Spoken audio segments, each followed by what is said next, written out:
kita berjumpa lagi di video reaction saya kali ini guys, oke? Semoga semuanya sehat selalu. Nah, kali ini saya mau tengok video pembahasan tentang ini ya. Indonesia kembali bangkit menjadi macan Asia lagi.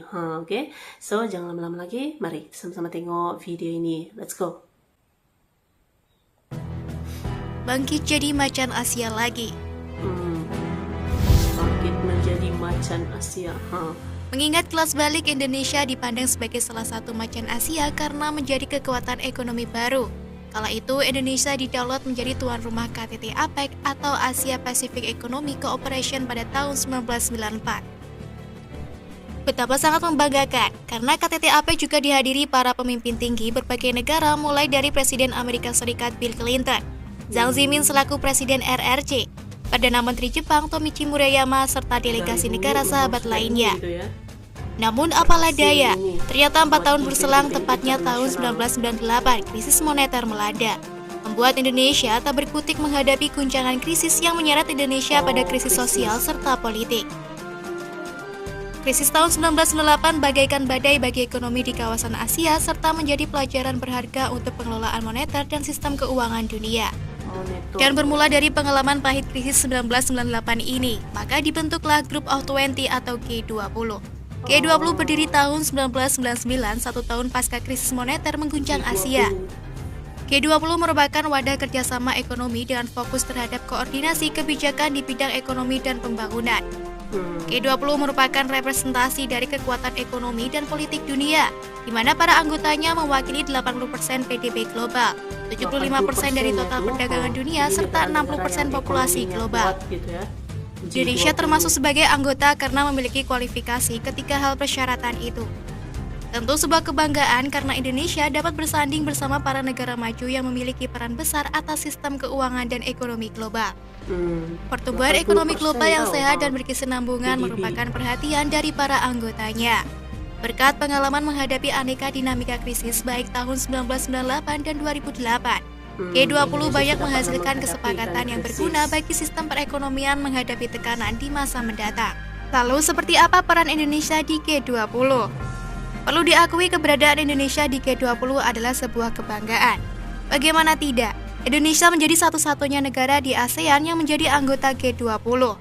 Dalam hal ini, Indonesia turut memiliki andil menentukan rumusan kebijakan ekonomi tingkat dunia. Terlebih lagi, Indonesia tampil selaku presidensi G20 mulai 1 Desember 2021 hingga 30 November 2022. G20 dan dunia umumnya saat ini berada dalam situasi berat. COVID-19 yang malah menimbulkan krisis multidimensi berikut konflik geopolitik menjadikan dunia berada pada tekanan krisis energi dan inflasi tinggi. Diharapkan G20 mampu memimpin pemulihan serta mengatasi tekanan saat ini agar kehidupan ke depan menjadi lebih baik. Dan Indonesia berada di barisan paling depan mengemban tugas itu, dan hal itu membanggakan namun jelas sangat berat.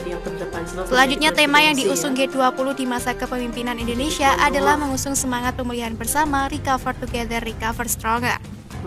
Tema tersebut dipilih karena melihat dunia berada dalam tekanan selama masa pandemi COVID-19 yang membutuhkan upaya bersama menemukan solusi bangkit dari keterpurukan. Ini lagi yang Ukraina, Peran Indonesia sebagai presidensi G20 juga menjadi inspirasi bagi negara-negara berkembang lainnya, guna tampil dan menjawab berbagai tantangan global, terutama negara berkembang di Asia, Afrika, dan Amerika Selatan.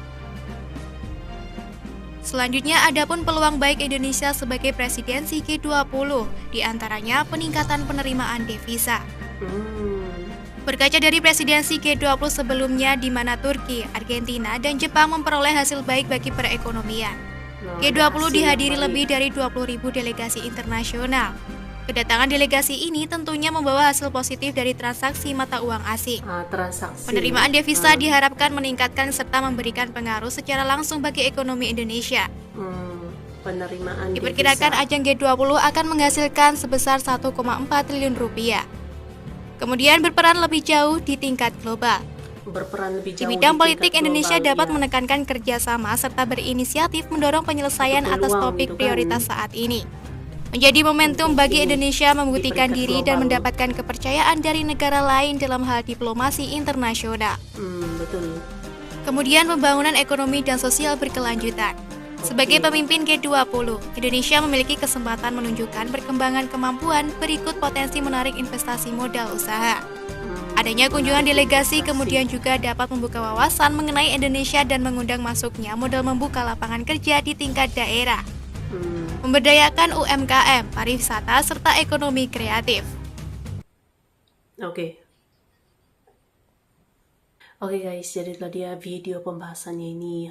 Jadi ini kebangkitan Indonesia di masa-masa sekarang gitu ya, dan pastinya akan meningkatkan lagi gitu kan peran Indonesia di peringkat global, apalagi baru-baru ini pun sudah selesai mengadakan forum G20 di mana berkumpulnya gitu ya banyak pemimpin-pemimpin daripada negara-negara besar dengan ekonomi yang terbaik gitu ya, yang menyumbang 80% PDB dunia gitu. Jadi Indonesia satu-satunya negara dari Asia Tenggara yang menjadi anggotanya gitu.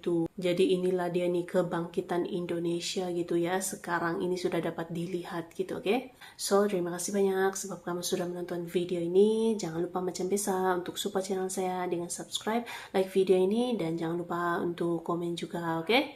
Terima kasih banyak dan kita jumpa lagi di video seterusnya. Assalamualaikum.